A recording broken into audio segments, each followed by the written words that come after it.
जब पाकिस्तान की लीग छोड़कर आईपीएल में जाओगे तो फिर यही हाल होगा।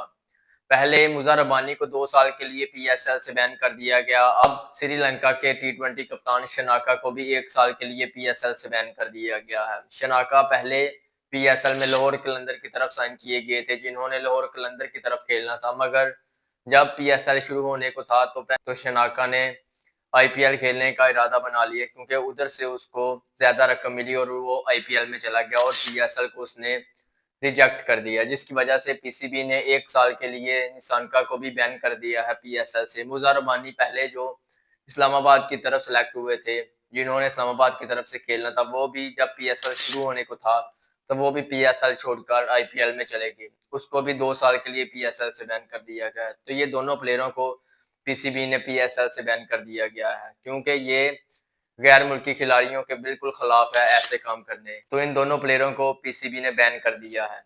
अगर ये प्लेयर पीएसएल में होते तो ये सारे के सारे मैच भी खेलते और इसको इज्जत भी मिलती पीएसएल में। और आईपीएल में शनाका अभी तक कोई भी मैच नहीं खेला। सब मैच शनाका को बाहर कुर्सी पे बिठाया है और मुज़र रबानी भी सिर्फ 2 मैच खेला है।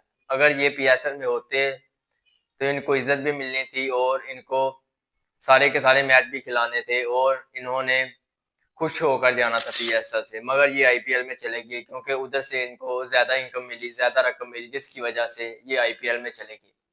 तो क्या कहते हैं आप इन प्लेयरों के बारे में?